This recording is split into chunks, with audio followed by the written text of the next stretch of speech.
नमस्कार मित्रों, मैं सुजान नेगी, प्रोफेसर सुजान नेगी पुनः हाजिर हूँ आपके सामने। लेक्चरर एग्ज़ाम जो अप्रैल में मोस्ट प्रोबेबली होने वाला है, उससे संबंधित एक छोटे से डेमोन्स्ट्रेटिव लेक्चर के साथ again this topic which I am going to cover today is related to your screening examination, which is the first paper, and that is teaching aptitude से ही related है, उसी में ये include है, and it's very crucial for a teacher, और specifically teacher कैसे एक profession से सेटिस्फाई हो पाते हैं, है ना। कैसे टीचिंग को एक नोबल प्रोफेशन माना जाता है, टीचिंग को टीचिंग में लोगों को जॉब सेटिस्फैक्शन कैसे मिलता है, आदि आदि वो छोटी मोटी चीज़ें हम यहाँ पे डिस्कस करेंगे और समझने की कोशिश करेंगे। तो उसका जो आपका स्क्रीनिंग का जो पेपर है टीचिंग एप्टीट्यूड, उससे मैंने एक टॉपिक लिया है and the name of the topic is teaching as a profession and work satisfaction. Teaching एक प्रोफेशन के तौर पर और उसमें हमें वर्क सेटिस्फैक्शन कैसे मिलता है, ठीक है। सबसे कैसे मिलता है वो यहीं पे लिखा है कि teaching leads to professional growth and personal fulfilment. इससे जब हम टीच करते हैं, पढ़ाते हैं बच्चों को, तो हमारी प्रोफेशनल ग्रोथ भी साथ साथ होती है, और जब हम अपने पढ़ाए हुए बच्चों को उभरते हुए देखते हैं, सक्सेस प्राप्त करते हुए देखते हैं, तो ये हमारे अंदर एक पर्सनल फुलफिलमेंट को जागृत करता है। ठीक है जी, चलिए स्टार्ट करते हैं इंट्रोडक्शन से कि टीचिंग का मतलब क्या होता है, टीचिंग क्या है। तो बेसिकली अगर हम देखें, टीचिंग आज की तारीख में एक प्रोफेशन है, एक ऐसा प्रोफेशन है जिसमें हम स्टूडेंट्स को पढ़ाते हैं, स्टूडेंट्स को समझाते हैं, स्टूडेंट्स को एक्टिविटीज कराते हैं, ताकि उनमें हम इम्पार्ट करा पाए नॉलेज को, स्किल्स को और वैल्यूज को, ताकि वो आने वाले भविष्य में समाज के, कम्युनिटी के एक सुसंस्कृत नागरिक, सिटीजन बनकर सामने आए और देश हमारा तरक्की करे। ठीक है, इंपॉर्टेंस क्या है टीचिंग की? मेन वही, टीचर्स जो होते हैं वो भविष्य का निर्माण करते हैं, वो भविष्य की जनरेशन्स को सींचते हैं, पोषित करते हैं। ठीक है, और इसीलिए टीचिंग को एक हाईली इम्पैक्टफुल और रिवार्डिंग कैरियर माना जाता है, और यही इसकी बहुत बड़ी इंपॉर्टेंस भी है। कहने का मतलब दुनिया में जितने भी कैरियर हैं, चाहे doctor, engineer, IAS, PCS, architecture, nurse, सबके पीछे कोई ना कोई टीचर रहे होते हैं। बिना टीचरों के वो उस स्तर पर, उस लेवल तक कभी भी नहीं पहुंच सकते हैं। तो कह सकते हैं कि टीचरों ने ही उनके कैरियर की बुनियाद को मजबूत बनाया था, तब जाके वो आज एक टिकाऊ स्तर तक पहुंच पाए हैं। तो that is the importance of teaching. Let's move forward. तो टीचिंग को हम प्रोफेशन क्यों कहते हैं? Why teaching is called a profession? इसके कुछ पॉइंट्स हैं, 3-4 पॉइंट्स, वो हम समझ लेंगे तो हमें समझ आ जाएगा कि टीचिंग प्रोफेशन क्यों है। सबसे पहले टीचिंग में हम स्किल डेवलपमेंट करते रहते हैं। ठीक है, सबसे पहले हमारा स्किल डेवलपमेंट होना चाहिए।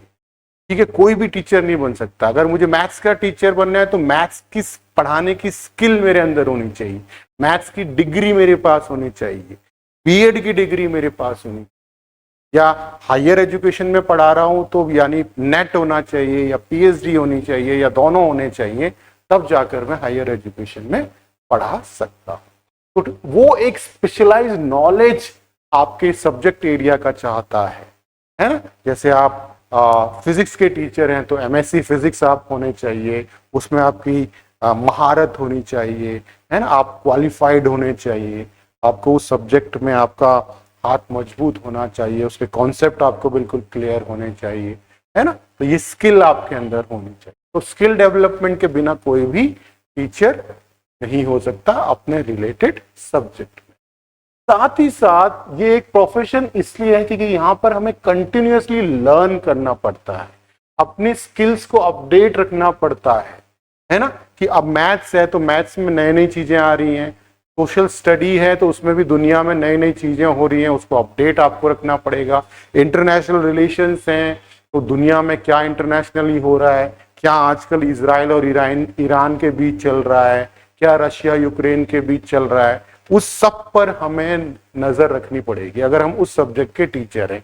और सब्जेक्टों में भी, चाहे कोई भी सब्जेक्ट हो, इकोनॉमिक्स हो, इकोनॉमिक्स से रिलेटेड क्या नई चीजें आई हैं, क्या नई थ्योरीज आई हैं, क्या नए टीचिंग मेथड्स आए हैं, क्या पेडागोगी आई है, वो सब हमें कंटिन्यूअसली जानते रहना पड़ता है, पढ़ते रहना पड़ता है। और कई बार वर्कशॉप्स भी अटेंड करनी पड़ती हैं इन सब चीजों को जानने के लिए, ट्रेनिंग सेशंस अटेंड करने पड़ते हैं, सेमिनार्स अटेंड करने पड़ते हैं, वेबिनार्स अटेंड करने पड़ते हैं, तब जाकर हम अपनी स्किल्स को अपडेट रखते हैं और कंटिन्यूअसली लर्न करते हैं। That's why it is called a profession. और पर्सनल ग्रोथ हम कंटिन्यूअस करते रहते हैं। पर्सनल ग्रोथ कैसे होती है, देखिए, क्योंकि पर्सनल ग्रोथ किसी व्यक्ति की तब होती है जब वो रेगुलरली इंटरेक्ट करता है लोगों से। और टीचिंग प्रोफेशन में obviously you are regulating with continuously with your students, different background के स्टूडेंट्स हैं, है ना, डिफरेंट कल्चर से आए हुए स्टूडेंट्स हैं, तो उन सब से इंटरेक्ट करके कुछ ना कुछ आप सीखते हैं, है ना। वो भी आपसे सीखते हैं लेकिन आप भी सीख रहे हैं। हर बैकग्राउंड, हर भाषा, हर धर्म, हर जाति से बच्चा आपके पास आ रहा है। वही चीज आपके स्टाफ मेंबर्स हैं, आपके कलीग्स हैं, आप उनके साथ सहयोग पूर्वक व्यवहार करते हैं, रहते हैं, सीखते हैं एक दूसरे के साथ, है ना, आदि आदि। तो ये इंटरेक्शन हमें कुछ ना कुछ सिखाता है पर्सनल ग्रोथ के लिए। हम उनसे कुछ अच्छी बातें सीखते हैं, वो हमसे कुछ अच्छी बातें सीखते हैं। हम पेरेंट्स से इंटरेक्ट करते हैं, अपने सीनियर्स, प्रिंसिपल, वाइस प्रिंसिपल या दूसरे ऑफिसर्स से इंटरेक्ट करते हैं, तो उससे भी हम कई चीजें अपने पर्सनल ग्रोथ के लिए सीखते हैं। तो दैट्स व्हाई कि स्किल डेवलपमेंट, कंटिन्यूअस लर्निंग और पर्सनल ग्रोथ की वजह से ही, और भी 2-4 पॉइंट है, मोटे पॉइंट मैंने आपको बता दिए हैं, 3 हैं, जिसकी वजह से या जिनकी वजह से हम टीचिंग को क्या कहते हैं, एक प्रोफेशन कहते। ठीक है, चैलेंजेस क्या हैं टीचिंग में? टीचिंग में बहुत सारे चैलेंजेस आते हैं और how they lead to satisfaction. उन चैलेंजेस को हैंडल करके कैसे एक टीचर सेटिस्फैक्शन हासिल करता है। ठीक है, सबसे पहले जैसे जस्ट मैंने बताया कि हैंडलिंग अ डाइवर्स क्लासरूम। जब टीचर अपनी क्लास में जा रहा है तो उसको मैनेज करना पड़ता है क्लास को, एक ऐसे बच्चों से भरी हुई क्लास को जिसमें बच्चे डिफरेंट बैकग्राउंड से आए होंगे, डिफरेंट बैकग्राउंड से आए हैं, उनका कल्चर अलग है, संस्कृति अलग है, उनका खान पान, पहनावा, रहन सहन, भाषा बोली सब अलग है।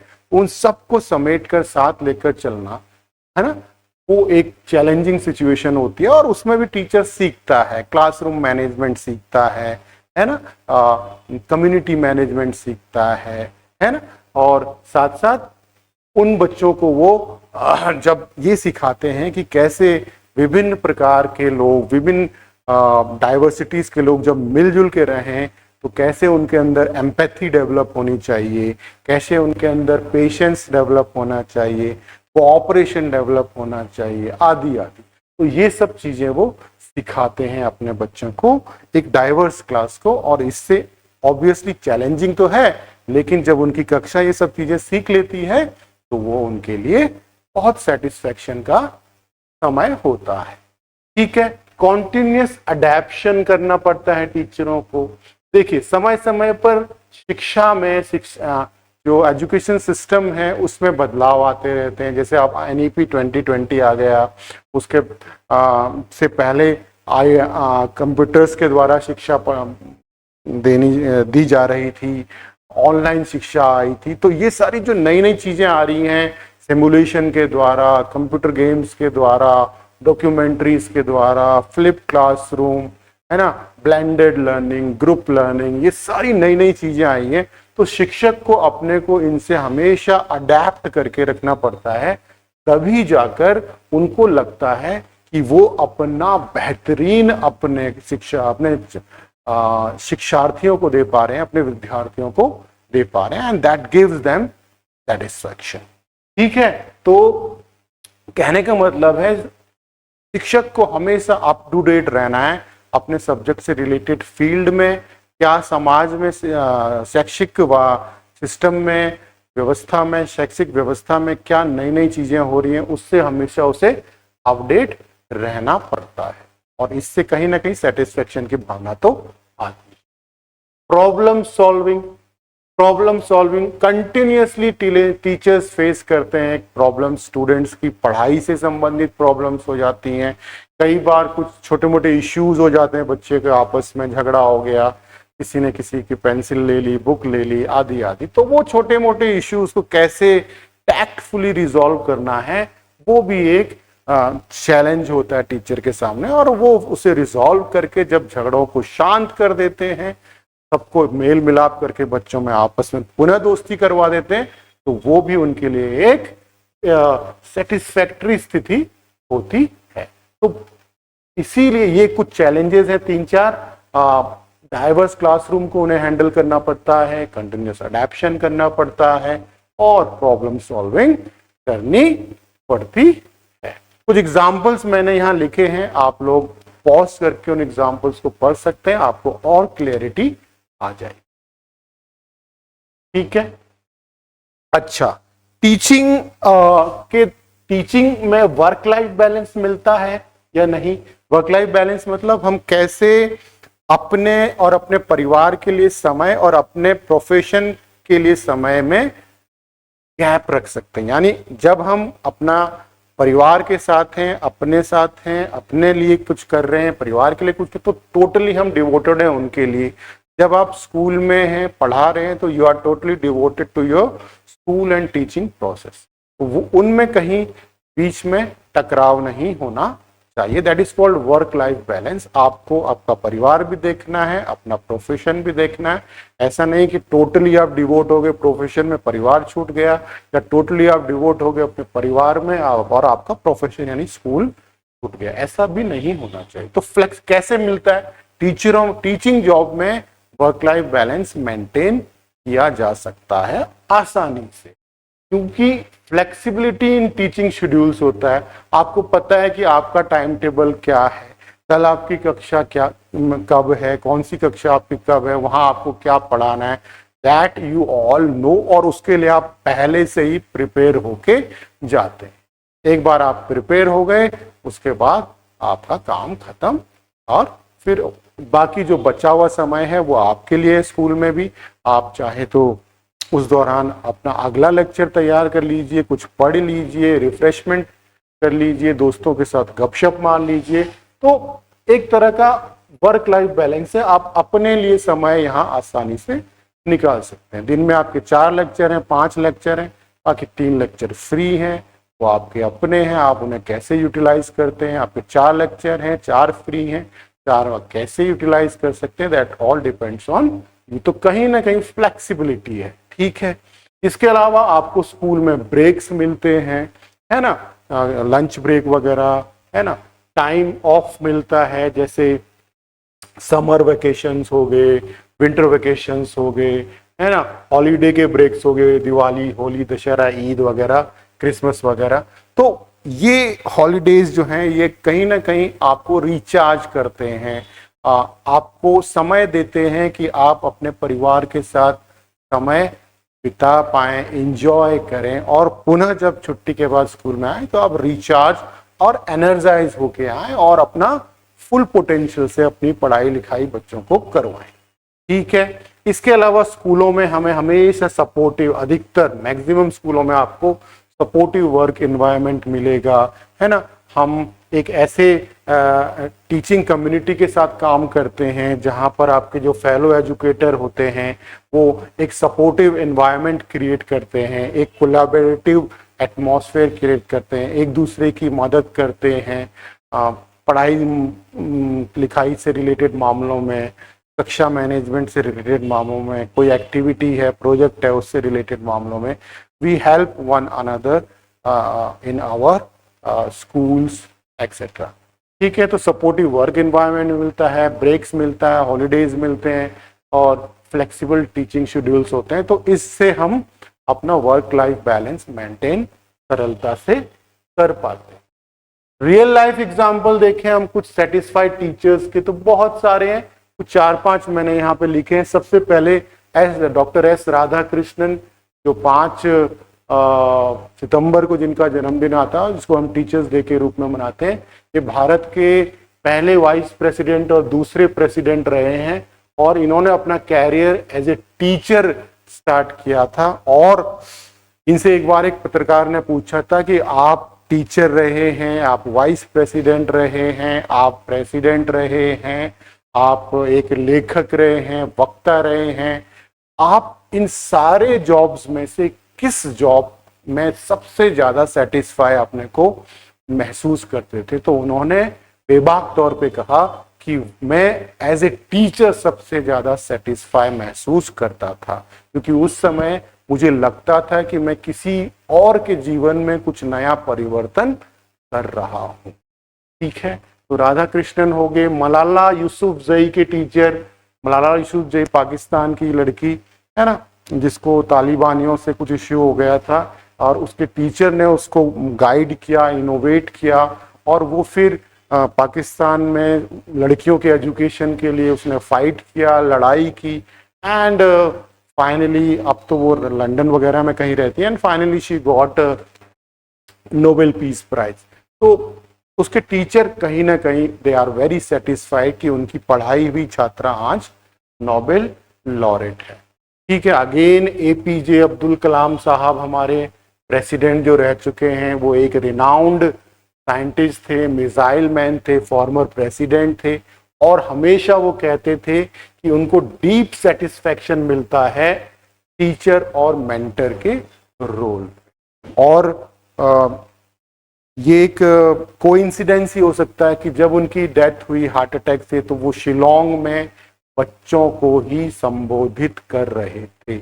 उसी स्टेज में जब शिलोंग IIM शिलोंग या IIT Shillong, I am not remembering the exact venue, तो जो भी था, लेकिन शिलोंग में था, वो बच्चों को वहाँ पर कुछ समझा रहे थे, स्टेज से कुछ बता रहे थे, उनसे इंटरेक्ट कर रहे थे। वो तो उसी दौरान उन्हें हार्ट अटैक आ गया। तो उनका सेटिस्फेक्शन हमेशा टीचिंग में रहा है। एनी सुलीवन, यस, ये टीचर थी हेलन केलर की। हेलन केलर अमेरिका की एक बहुत जानी मानी ऑथर हैं, डिसेबिलिटी राइट्स पे काम करती हैं, वुमेन राइट्स पे काम करती हैं, पॉलिटिकल एक्टिविस्ट हैं, लेक्चरर हैं और सबसे इंपॉर्टेंट बात, ये 19 महीने की उम्र में ना एक ऐसी बीमारी का शिकार हो गई थी जिसमें इनको ना ये देख पाती थी और ना सुन पाती थी। अब आप इमेजिन करिए कि एक छात्रा जो ना देख पाती है ना सुन पाती है, उसके टीचर एनी सुलीवन को कितने चैलेंज फेस करने पड़े होंगे उनको पढ़ाने के लिए। लेकिन उन्होंने हार नहीं मानी। एनी सुलीवन ने पूरी मेहनत से उन्हें पढ़ाया, उन्हें काबिल बनाया और वो अमेरिका की एक फेमस ऑथर बनी और डिसेबिलिटी राइट्स के लिए लड़ी, पॉलिटिकल राइट्स के लिए लड़ी और एक फेमस प्रोफेसर और लेक्चरर भी रही। ठीक है, तो ये सब कुछ टीचर हैं रियल लाइफ एग्जाम्पल के जो अपने जॉब में बहुत ज्यादा सेटिस्फाई थे एज ए टीचर। ठीक है, तो कंक्लूजन क्या है दोस्तों? कंक्लूजन यही है इन सारी पीपीटीज का, इस छोटे से लेक्चर का, कि टीचिंग हमेशा से एक रिवार्डिंग कैरियर रहा है। Teaching offers both professional growth and personal fulfilment. ये प्रोफेशनल ग्रोथ भी देता है और पर्सनल फुलफिलमेंट भी देता है। टेक अवेज क्या है इस लेक्चर से? आपके मेजर टेक अवेज क्या है? वो ये है कि टीचर एंजॉय करते हैं by making difference in students life. वो स्टूडेंट्स की लाइफ में जब कुछ चेंजेस कर देते हैं, पॉजिटिव चेंज कर देते हैं, जब बच्चे खुश हैं उनके पढ़ाए हुए चीज से, उन्हें समझ आ रहा है, तो they feel Joy, they feel happy etcetera. इसके अलावा वो कंटिन्यूसली लर्न करते रहते हैं, अपनी स्किल्स को अपग्रेड करते रहते हैं, और उनकी लाइफ, वर्क लाइफ बैलेंस रहता है जिंदगी में। वो एक बैलेंस लाइफस्टाइल जीते हैं, वर्क और लाइफ को प्रॉपरली बैलेंस करते हैं, और कहीं ना कहीं ये सारी चीजें उनमें एक हाई जॉब सेटिस्फैक्शन को क्रिएट करती। ठीक है दोस्तों, तो ये सब हमने आज इस छोटे से लेक्चर में सीखा। तो finally again I would say जितना जल्दी हो सके एनरोल कीजिए, क्योंकि क्लासेस रनिंग मोड में हैं। आप जितने जल्दी आएंगे चीज़ों को पकड़ पाएंगे, समझ पाएंगे। समय तो है, लेकिन जितने जल्दी आप तैयारी शुरू कर देंगे उतने ज़्यादा चांसेस आपकी सफलता के होंगे। तो समय मत गंवाइए, जल्दी से जल्दी एनरोल कीजिए। जो नंबर स्क्रॉल हो रहे हैं मेरे नीचे, आप उन पर कॉल कीजिए और अपने को रजिस्टर। तो आज के लिए इतना ही। मैं आपसे पुनः मिलूंगा, तब तक के लिए धन्यवाद, शुक्रिया, जय हिंद।